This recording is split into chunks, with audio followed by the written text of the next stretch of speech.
J'ai poignardé mon mari dans son sommeil, non pas par folie passagère, mais parce que son sang sur mes mains valait plus que les mensonges qu'il m'avait servis pendant 10 ans.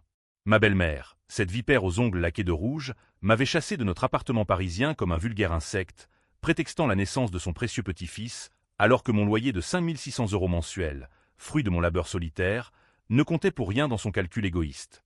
Et ce soir-là, sous les lumières tamisées de notre chambre haussmannienne, j'ai réalisé que la vengeance n'est pas un cri, mais un murmure qui s'infiltre dans les veines, empoisonnant tout sur son passage. Paris, cette ville des amants maudits, m'avait vu naître et me briser. J'étais descendu dans la cave familiale, un couteau de cuisine encore tiède du dîner, et j'avais tracé une ligne invisible sur sa gorge, écoutant le gargouillis de sa surprise trahie. Ce n'était pas la fin, oh non. C'était le début d'une symphonie de rancune, où chaque note était un secret déterré, chaque pause un corps qui tombe. Ma belle-mère riait encore de mon éviction, ignorant que son empire de soieries et de faux-semblants allait s'effondrer sous le poids de mes révélations. Des crimes qu'elle avait fait endosser à d'autres, des amours volés, des fortunes bâties sur des tombes. Je m'appelle Élise Moreau, et si vous lisez ceci, c'est que j'ai déjà franchi la ligne que les saints et les juges traçaient jadis dans le sable de leur conscience. Mais qui suis-je pour invoquer la sainteté? Je suis la fille d'un cordonnier du Marais, élevée dans l'odeur du cuir tanné et des rêves avortés de grandeur. À 25 ans, j'ai rencontré Antoine Delaunay, héritier d'une lignée de banquiers qui sentait le vieux papier et l'arrogance séculaire. Il m'a séduite dans un café de Saint-Germain-des-Prés, avec ses yeux verts comme les billets qu'il gaspillait, et ses promesses de lendemains éternels. Nous nous sommes mariés en grande pompe à l'église Saint-Sulpice, sous le regard approbateur de sa mère, Viviane Delaunay, cette femme qui, à 60 ans passés, portait encore des tailleurs Chanel comme des armures. Viviane. Ce nom seul suffit à faire frissonner l'air. Elle n'était pas une belle-mère ordinaire. Elle était une impératrice déchue, régnant sur un empire de propriétés immobilières nichées dans les arrondissements les plus chers de Paris. Son mari, mon beau-père, était mort 10 ans plus tôt d'une crise cardiaque foudroyante, ou du moins, c'est ce qu'on racontait. Les rumeurs, ces vipères de salon, murmuraient autre chose. Un empoisonnement subtil, administré par la main gantée de Viviane elle-même, pour s'emparer du contrôle total de la fortune familiale. Mais qui oserait accuser une femme qui siégeait au conseil d'administration des plus grandes galeries d'art de la rive gauche? Notre mariage fut une farce dorée. Antoine, avec son charme de dandy fauché, m'avait convaincu de signer un contrat prénuptial truqué, où je renonçais à toute prétention sur ses biens. En échange, il m'offrait l'appartement du 7e arrondissement, un bijou haussmannien au plafond mouluré et au parquet qui craquait comme des os sous la pression. Mais le loyer? Ah, le loyer. 5 600 € par mois, payé de ma poche, car Antoine, artiste en herbe qu'il était, préférait dilapider son héritage en nuit folle au Crazy Horse. Je travaillais comme conservatrice au Louvre, cataloguant des toiles volées à l'histoire, pendant que lui posait pour des photographes de mode qui le prenaient pour un poète maudit. Les premiers signes de la trahison apparurent comme des fissures dans un vase de Sèvres. Viviane me tolérait à peine. Elle m'appelait la petite cordonnière, dans les dîners mondains, un sourire carnassier aux lèvres. Puis vint la grossesse. Inattendue, miraculeuse pour eux, une malédiction pour moi. J'appris ma maternité un matin de printemps, sous la pluie fine qui fouettait les toits de zinc. Antoine sauta de joie, mais ce fut Viviane qui orchestra tout. Les échographies privées, les nounoutriers sur le volet, les berceaux en acajou importés d'Angleterre. Un petit-fils de Delaunay, roucoulait-elle, comme si mon utérus n'était qu'un vaisseau neutre pour sa dynastie. La naissance eut lieu une nuit d'août étouffante, dans une clinique privée de Neuilly-sur-Seine. Louis, notre fils, hurla son premier cri, et avec lui, le monde bascula. Je me souviens de la pièce aseptisée, des néons qui me brûlaient les yeux, et du visage de Viviane penché sur le berceau, ses diamants scintillant comme des crocs. Antoine, épuisé, s'était assoupi à mon chevet. C'est alors qu'elle se tourna vers moi, ses lèvres pincées en un rictus de victoire. « Élise, ma chère, il est temps que tu partes. Cet appartement n'est plus le tien. Le loyer? Une broutille pour nous, mais tu n'as plus ta place ici. Louis a besoin d'espace, de pureté. Va-t'en, et emporte tes dettes de cordonnière avec toi. » Ces mots me frappèrent comme un coup de poignard. Ignorant mon loyer de 5 600 €, qu'elle savait pourtant exorbitant pour une femme seule, elle me chassait comme une servante congédiée. Pas de cris, pas de scène. Juste ce décret froid, prononcé au-dessus du berceau de mon propre enfant. Antoine ne broncha pas quand je le lui rapportai plus tard. Il haussa les épaules, prétextant les volontés de maman. Ce soir-là, je quittai l'hôpital avec Louis dans les bras, un sac de voyage et une rage qui bouillonnait comme le vin rouge dans les caves de Bordeaux. Les jours suivants furent un brouillard de larmes et de démarches administratives. Je m'installai dans un studio minuscule du 13e, près de la bibliothèque François Mitterrand, payant un loyer modeste mais sentant encore l'odeur fantôme des 5600 € engloutis. Viviane avait fait valoir une clause obscure du contrat prénuptial. L'appartement revenait à la famille en cas de divergence d'intérêts familiaux. Divergence? C'était un euphémisme pour trahison. Elle avait manigancé pour que je paie des années, accumulant les preuves de ma dépendance financière, afin de me dépouiller sans recours légal. Mais ce n'était que le début. En fouillant dans les affaires qu'Antoine m'avait renvoyées, un carton jeté négligemment devant ma porte, je tombais sur une lettre jaunie, datée de l'époque de la mort de mon beau-père. Écrite de sa main tremblante, elle accusait Viviane d'avoir falsifié des testaments, d'avoir détourné des fonds pour financer ses amours illicites avec un galeriste véreux. Pire, Antoine, mon mari, avait été complice. À 18 ans, il avait signé des documents falsifiés, gavant sa mère de silence en échange d'une allocation généreuse. Et moi, j'avais épousé un fantôme, un homme qui portait le poids de crimes non avoués. La nuit où je poignardai Antoine, ce fut après une semaine de veille. Louis dormait dans son couffin, innocent de nos ténèbres. Antoine était rentré ivre d'une soirée chez sa mère, riant de mon exil forcé. « Maman dit que tu n'es pas faite pour nous », avait-il bredouillé, avant de s'effondrer sur le lit. Je le regardais dormir, sa poitrine se soulevant comme un soufflet de forge. Le couteau, un souvenir de mon père, gravé d'un motif floral, glissa de ma main comme une extension de ma volonté. Un geste fluide, presque poétique, et le sang coula, chaud et accusateur. Je ne pleurais pas. Au contraire, une clarté s'installa en moi, comme l'aube sur la Seine. J'appelai les pompiers, feignant la panique, et racontai une crise de somnambulisme. Les enquêteurs, sceptiques mais débordés, classèrent l'affaire en accident domestique. Après tout, qui soupçonnerait la veuve éplorée d'un banquier? Viviane hurla au scandale, exigeant une autopsie, mais c'était trop tard. Le poison que j'avais versé dans son verre ce soir-là, un extrait de Digital cueilli dans les jardins de Versailles, fit son œuvre, mimant une overdose accidentelle. Paris bruissait de rumeurs, la malédiction d'Élaunay. Moi, Élise, je devins la veuve tragique, hébergeant Louis dans mon studio exigu, tout en tissant ma toile. La vengeance, en France, n'est pas brute. Elle est un opéra, lent et inexorable, où chaque aria est un coup porté à l'âme. Viviane, ignorante de mon rôle, m'invita à l'enterrement, un sourire de condoléance aux lèvres. « Pauvre petite », murmura-t-elle. « Pauvre. Non. Je suis la tempête qui s'annonce. » Les funérailles d'Antoine se tinrent à la Madeleine, cette église néoclassique qui empeste l'hypocrisie des élites. La nef était noire de monde, banquier en costume anthracite, veuve en voile de dentelle, et au premier rang, Viviane, un mouchoir de batiste pressé contre ses yeux secs. Je portais Louis dans un porte-bébé, son petit corps chaud contre ma poitrine, comme un talisman contre la nausée qui me submergeait. Les orgues grondaient un requiem de forêt, et je me surpris à fredonner mentalement les notes, imaginant le cercueil d'Antoine comme un vaisseau voguant vers l'enfer d'Élaunay. Après la cérémonie, le cortège se dirigea vers le cimetière du Père-Lachaise, où les tombes des poètes se moquaient des vanités des riches. Viviane m'agrippa le bras sous les ifs centenaires. « Élise, ma chérie, tu dois revenir à la maison. Pour Louis. Cet appartement. C'était une erreur. » Une erreur? Ces mots suintaient le miel empoisonné. Elle avait attendu la mort de son fils pour tendre l'appât, sachant que sans Antoine, je n'avais plus de levier. Le loyer de 5600 €, oublié, effacé comme une tache sur un tapis persan. Viens, installe-toi avec nous. La famille d'abord. Je feignis l'hésitation, les larmes aux yeux, mais intérieurement, je riais. La maison familiale, un hôtel particulier du 16e arrondissement, était le cœur de son empire et de ses secrets. J'acceptai, et ainsi commença mon infiltration. Les premiers jours furent un ballet de politesse. Thé à la bergamote, promenade dans le jardin où les rosiers grimpants cachaient des micros que j'imaginais. Viviane me traitait en invité fragile, me racontant des anecdotes sur Antoine, l'adorable garnement, omettant bien sûr les nuits où il rentrait puant l'opium et le regret. Mais je creusais. Tard le soir, quand Louis s'endormait au rythme des horloges comtoises, je fouillais les tiroirs de son bureau, un antre lambrissé de livres reliés cuir.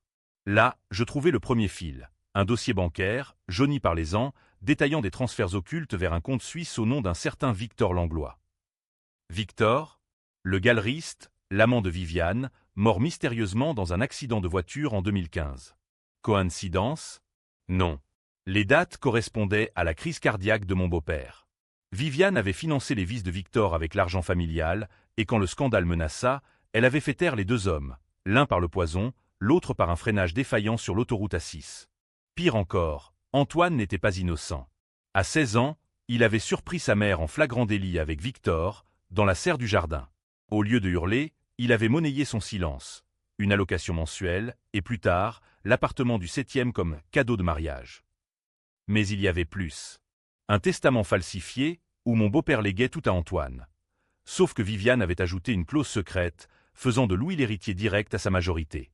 C'est pour cela qu'elle m'avait chassé, pour isoler l'enfant, le modeler à son image, loin de la cordonnière que j'étais. Ma rage se cristallisa en plan. Pas une vengeance vulgaire, non. Une œuvre d'art, inspirée des Machiavel français, de Richelieu à Dumas. J'approchai un notaire véreux du palais de justice, un homme aux moustaches ciré que j'achetai avec des bijoux d'Antoine. Il falsifia des documents, prouvant que l'appartement m'appartenait de droit, payé par mes salaires du Louvre. Mais ce n'était que l'appât. Le vrai coup porta sur Victor. J'embauchai un détective privé, un ex-flic du quai des Orfèvres nommé Duval, qui déterra des photos, Viviane et Victor, enlacés dans une villa de la Côte d'Azur, datée de l'époque du meurtre du beau-père. Je confrontai Antoine avant sa mort, non pas avec des cris, mais avec ses preuves glissées sous son oreiller. Il se réveilla en sursaut, le visage blême. « Élise, c'est du passé. » balbutia-t-il. « Passé ?» J'eus envie de rire. Au lieu de cela, je lui offris un verre de vin, le même que j'avais empoisonné pour Viviane plus tard. Il but, ignorant le destin qui se levait au fond du cristal. Ce soir-là, son accident fut ma première partition. Avec Viviane, ce fut plus subtil. Je devins son ombre, sa confidente forcée. Lors d'un dîner au Plaza Athénée, entouré de cristaux et de caviar, elle se confia. Antoine était faible, comme son père. Mais Louis sera parfait. Je hochai la tête, les ongles enfoncés dans ma paume. Bientôt, je répandis les rumeurs. Un mot glissé à une journaliste du Figaro, une photo anonyme envoyée à un procureur ambitieux. Les flics rappliquèrent un matin pluvieux, perquisitionnant l'hôtel particulier sous prétexte d'évasion fiscale. Viviane, furieuse, me défendit, elle est de la famille. Oh oui. Et les familles se dévorent de l'intérieur. Louis grandissait, ses yeux verts rappelant ceux d'Antoine, mais avec une lueur de défi qui était mienne. Je lui racontais des histoires de cordonniers révoltés, de soubrettes qui renversaient les châteaux. Viviane, sentant le vent tourner, tenta de me racheter, un chèque de 100 000 € pour ton silence. Je le déchirai devant elle, dans le salon aux tapisseries de Gobelin. Le silence est pour les tombes, Viviane. Et la tienne approche. La tension montait comme la Seine en crue. Les journaux titraient sur l'affaire Launay, évoquant des morts suspectes. Viviane lorgnait Louis avec une avidité nouvelle, le disputant lors des gardes alternés que j'avais imposés par la loi. Un soir, elle le kidnappa presque, une nounou soudoyée, un faux rendez-vous chez le pédiatre. Je la rattrapai à la sortie de la clinique, arrachant mon fils de ses bras griffus. « Tu ne l'auras pas », sifflai-je. Elle sourit, carnassière, « On verra, petite. » Ce fut le moment où je fis endosser à Antoine le meurtre de Victor, post-mortem, bien sûr. Avec Duval, nous plantâmes des preuves, un ticket de parking près de l'accident, falsifié pour matcher la voiture d'Antoine. La presse explosa, le fils prodigue assassin. Viviane, acculée, commit sa première erreur. Elle vint me voir, suppliante, dans mon ancien studio que j'avais repris grâce au notaire. Aide-moi à étouffer ça. Pour Louis. Je l'invitai à entrer, lui offrant un café, aromatisé, cette fois, d'un sédatif léger. Sous l'emprise, elle avoua tout, le poison pour le beau-père, l'accident orchestré, les fonds détournés. J'enregistrai chaque mot, le micro caché dans le couffin de Louis. L'enregistrement était une arme à double tranchant, un poignard de cristal taillé dans les aveux d'une reine déchue. Je le gardai précieusement, sur une clé USB dissimulée dans la doublure de ma veste, attendant le bon moment pour frapper. Paris, en automne, se parait de feuilles rousses qui masquaient les ossements des scandales passés. Viviane, sentant le filet se resserrer, multipliait les manœuvres. Des avocats aux honoraires astronomiques, des pots de vin glissés dans les couloirs du parquet. Elle me courtisait avec une fausse tendresse, m'invitant à des opéras à l'Opéra Garnier, où les airs de Verdi couvraient ses murmures empoisonnés. « Élise, joins-toi à moi. Nous pourrions diriger tout ça ensemble. Louis serait roi. » Roi ? Mon fils n'était pas un pion sur son échiquier. Pourtant, je jouais le jeu, hochant la tête aux entr'actes, sirotant du champagne qui pétillait comme des mensonges. Intérieurement, je cartographiais ses faiblesses. Sa peur maladive de la presse, son addiction au laudanum, un vice hérité de Victor, que j'avais découvert dans ses tiroirs. Je commandai une dose pure, via un pharmacien complice du marché noir de Belleville, et la substituai à ses pilules. Petit à petit, ses mains tremblaient, Ses yeux s'embuaient de paranoïa. « Quelqu'un me traque », confiait-elle à son miroir, ignorant que j'étais l'ombre dans le reflet. Le premier coup visible tomba lors d'une réception au Louvre, ironie du sort, dans les salles que je connaissais comme ma poche. Viviane, en robe de soie rouge sang, paradait parmi les mécènes, vantant sa collection privée de monnaies volées à l'héritage familial. J'avais prévenu la presse, une fuite anonyme sur les provenances douteuses d'étoiles. Les flashs crépitèrent comme des coups de feu, et un journaliste du Monde, un jeune loup nommé Leclerc, la coinça. « Madame Delaunay, des rumeurs circulent sur le financement de votre galerie, lié à la mort de Victor Langlois. » Elle blêmit, son verre de cristal se brisant dans sa main. Du sang coula, poisseux, et je souris dans la foule, l'ouïe sur ma hanche. Ce soir-là, elle me convoqua dans son bureau. La pièce, autrefois un sanctuaire, puait maintenant la sueur et la défaite. « C'est toi, n'est-ce pas? Toi et tes manigances de roturière. » Je niai, les yeux baissés, mais elle bondit, me giflant avec une force surprenante pour une femme ravagée par le laudanum. La marque rouge sur ma joue fut le déclencheur. Je ripostai non par les poings, mais par les mots. Je lui jouai l'enregistrement, sa voix chevrotante avouant les meurtres. Ses yeux s'écarquillèrent, puis se plissèrent en fente de serpent. « Tu bluffes.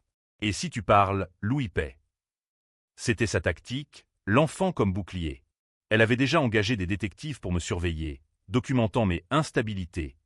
Les nuits où je veillais Louis en pleurant, les appels anonymes à Antoine avant sa mort. Elle voulait me faire passer pour folle, me priver de la garde. Mais j'étais prête.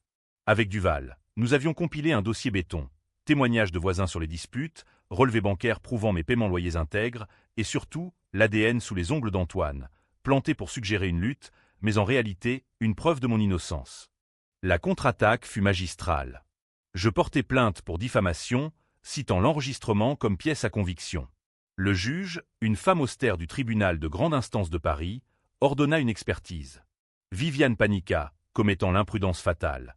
Elle tenta de me soudoyer en public, dans un café de la place des Vosges. « Prends l'argent, Élise. Ou perds tout. » Un témoin, une serveuse que j'avais briefée, appela la police. Les menottes claquèrent sur ses poignets manucurés, et les flashs immortalisèrent sa chute. La presse s'emballa, l'héritière empoisonneuse arrêtée. Les titres du Figaro et du Libération se déchaînaient, dépeignant Viviane comme une Médée moderne, sacrifiant tout pour son trône. Moi, je devins l'héroïne tragique, la veuve vengeresse interviewée sur France Inter, la voix brisée mais ferme. J'ai payé pour leur luxe, et ils m'ont jeté comme une loque. Pour mon fils, je combattrai jusqu'au bout. Les sondages en ligne explosaient, moitié pour moi, la justicière, moitié pour elle, la matriarche abusée par une opportuniste. Mais la tension culmina lors du procès préliminaire, au palais de justice de l'île de la Cité. La salle d'audience, avec ses boiseries sombres et ses juges en toge écarlate, puait la sueur des âmes damnées. Viviane, en cellule depuis 2 mois, avait maigri, ses traits aiguisés comme un couteau. Elle plaida non coupable, accusant Antoine d'avoir tout orchestré, un mensonge habile, qui sema le doute. Mon fils était un monstre, sanglota-t-elle au micro, arrachant des larmes à la galerie. Et moi, je dus témoigner, debout sous les regards inquisiteurs, racontant l'éviction post-naissance, le loyer ignoré, les nuits de terreur. C'est là que vint le premier twist mineur, celui qui fit basculer les opinions. Duval, mon détective, trahi, ou du moins, sembla-t-il. Il produisit un faux rapport, affirmant que l'ADN sous les ongles d'Antoine provenait d'une relation extra-conjugale que j'aurais eue. Viviane jubila, ses avocats criant à l'adultère. La foule murmura. Étais-je la victime ou la calculatrice qui avait piégé son mari? Je feignis le choc, m'effondrant en larmes, mais c'était mon coup. Duval était un double agent, payé pour ce mensonge, afin de discréditer Viviane plus tard, quand il rétracterait sous serment. Le juge suspendit l'audience, et Paris retint son souffle. Dans les bistrots de Montmartre, on débattait « Élise est une sainte ou une sorcière ?» Moi, je rentrais avec Louis, le berçant sous les lumières de la tour Eiffel, qui clignotait comme un œil complice. La vengeance n'était pas terminée. Elle était en train de renaître, plus sombre, plus française dans son absurdité tragique. Le procès s'étira comme un automne interminable, avec ses pluies battantes et ses feuilles mortes qui collaient aux semelles des accusés. Viviane, libérée sous caution, 1 million d'euros puisés dans des comptes offshore qu'elle croyait cachés, revint à la charge avec une férocité renouvelée. Elle engagea le meilleur ténor du barreau, Maître Lefebvre, un renard aux cheveux argentés qui avait fait acquitter des ministres corrompus. Sa stratégie? Me peindre en harpie assoiffée de sang, Une femme qui avait gâché la fortune Launay par son entêtement roturier. Le loyer de 5 600 € devint son leitmotiv. Elle nous a saigné pour son nid douillet, et maintenant, elle veut notre tête. Les audiences suivantes furent un théâtre de l'absurde, digne de Ionesco. Lefebvre produisit des témoins. La nounou qui jurait m'avoir vu hystérique après la naissance de Louis, un banquier qui attestait de mes dépenses excessives, comme si cataloguer des Rembrandt au Louvre était un vice de luxe. Viviane, perchée au banc des accusés comme une veuve noire, me fixait d'un regard qui promettait l'enfer. Pendant les pauses, elle glissait des notes à ses sbires, des menaces voilées, abandonne ou Louis le paiera. Mais j'avais mes atouts. Duval rétracta son faux rapport lors d'une audience explosive, admettant avoir été soudoyé par Viviane elle-même. Elle m'a offert 50 000 € pour salir Madame Moreau, déclara-t-il, la voix chevrotante sous le feu des questions. La salle explosa en murmures. Lefebvre objecta, criant au complot, mais le juge, cette cerbère en robe, ordonna une enquête immédiate. Les preuves affluèrent, virements tracés, appel enregistré. Viviane pâlit, son laudanum ne suffisant plus à masquer les tremblements. C'est alors que je révélai le cœur du scandale, non pas les meurtres, mais le secret chonju le plus profond. Parmi les papiers de mon beau-père, j'avais trouvé une lettre d'amour, signée non de Viviane, mais d'une autre, sa sœur, morte en 1980 dans un suicide suspect. Le beau-père avait aimé la sœur, et Viviane, jalouse, l'avait poussée du balcon de leur château en Normandie. Pire, Antoine était pas son fils. Un test ADN, que j'avais fait pratiquer en secret sur des mèches de cheveux conservées, prouvait que Victor Langlois était le père biologique. Viviane avait élevé l'enfant de son amant comme le sien, falsifiant naissance et testament pour consolider son pouvoir. Le twist frappa comme la foudre sur Notre-Dame. La salle se figea, même Lefebvre bafouilla. Viviane hurla, mensonge, calomnie. Mais les experts confirmèrent, 99,9% de correspondance. Les journaux titrèrent « Le bâtard empoisonné, l'empire Launay en ruine ». L'opinion publique se divisa plus que jamais. Certains voyaient en Viviane une victime de l'amour destructeur, une Antigone moderne protégeant son secret à tout prix. D'autres, moi y compris, une monstruosité qui avait gâté des générations entières. Le juge ordonna la garde exclusive de Louis à moi, et Viviane fut inculpée pour meurtres multiples, y compris celui de sa sœur. En cellule, elle tenta le suicide ou une mise en scène, qui sait. Avalant des pilules qui la laissèrent entre la vie et la mort. Je visitai son chevet à l'hôpital Cochin, Louis endormi dans mes bras. « Pourquoi » murmura-t-elle, les lèvres bleuies. « Parce que tu m'as appris la trahison, » répondis-je. Et la vengeance, c'est ta leçon finale. Libéré des chaînes, je repris l'hôtel particulier, le transformant en foyer pour des veuves comme moi, des femmes chassées par des empires masculins. Le loyer de 5 600 €, un souvenir, payé rubis sur l'ongle par les assurances vie d'Antoine. Mais la paix fut éphémère. Des lettres anonymes arrivèrent, tu n'as pas tout vu. Signé d'un fantôme, le nom de ma propre mère, morte quand j'étais enfant. Était-ce Viviane, une ultime manipulation, ou un secret plus profond, enfoui dans mon passé de cordonnière? La tension revint, UAM comme les catacombes sous Paris.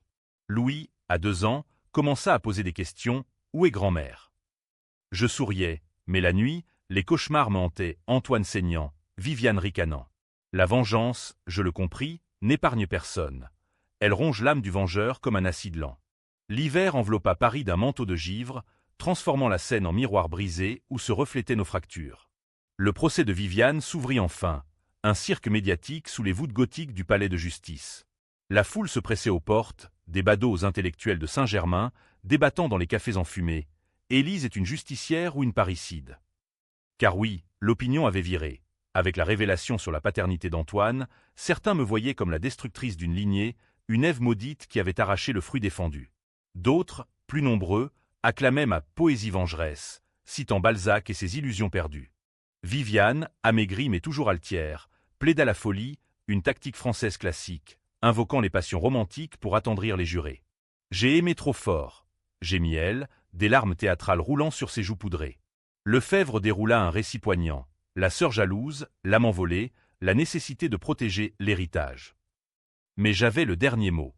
Lors de mon témoignage final, je montai à la barre, Louis confié à une nounou dans la salle attenante. Madame de Launay m'a chassé le jour de la naissance de mon fils, ignorant les 5 600 € que je payais pour son luxe. Elle m'a volé mon mari, mon foyer, ma dignité. Et pour cela, j'ai rendu justice, pas par le couteau, mais par la vérité. Les jurés, des Parisiens ordinaires, un boulanger du 4e, une professeure du VE, hochèrent la tête. Mais le twist final, celui qui causa le plus grand tumulte, surgit comme un Deus ex machina d'Opéra Bouffe. Alors que le verdict se profilait, coupable sur tous les counts, un avocat entra en trombe, agitant une enveloppe scellée. « Nouveau témoignage !» cria-t-il. C'était la lettre de ma mère, que j'avais cru perdue. Elle accusait non Viviane, mais mon propre père d'avoir falsifié des dettes pour ruiner les Launay autrefois, déclenchant la chaîne de vengeance. Pire, j'étais, sans le savoir, une Launay bâtarde moi-même, fille illégitime du beau-père, conçue lors d'une liaison avec une servante. Le silence tomba, puis l'ouragan. Viviane éclata de rire, un son rauque et triomphal. « Tu es l'une des nôtres, Élise. » Ma nièce, par le sang souillé. Les jurés se consultèrent, divisés. Étais-je la victime innocente ou complice d'un cycle maudit? Le juge déclara le délibéré ouvert, et Paris explosa en débats enflammés. Sur les plateaux de CNews, on m'accusait d'inceste métaphorique. Sur France Culture, on louait ma tragédie édipienne. Moi, je rentrais chez moi, dans l'hôtel particulier au mur qui murmurait des secrets. Louis jouait sur le tapis persan, inconscient du chaos. Viviane fut condamnée à perpétuité. Un verdict tiède, contesté par ses partisans riches. Mais le vrai châtiment fut le sien. Seul en cellule, sans empire, sans mensonge à tisser. Pour moi, une semi-victoire. J'héritais de tout, y compris des ombres, des nuits hantées par le sang d'Antoine, des doutes sur mon sang mêlé. La fin, BKCH, bien sûr, à la française. Je quittais Paris pour la Provence, Louis et moi, dans une maisonnette au volet bleu, loin des loyers exorbitants et des trahisons dorées. Mais parfois, sous les oliviers, je sens le regard de Viviane, ou est-ce le mien? La vengeance avait libéré Louis, mais m'avait enchaîné à un miroir brisé. Et si je revenais? Murmure la voix intérieure. Pour un dernier acte, un dernier poison. Paris attend, éternelle tentatrice. Ainsi s'achève mon récit, non en apothéose, mais en écho persistant. Lisez, jugez, et demandez-vous, auriez-vous poignardé? Auriez-vous pardonné? La réponse, comme la ville des Lumières, est grise de nuances.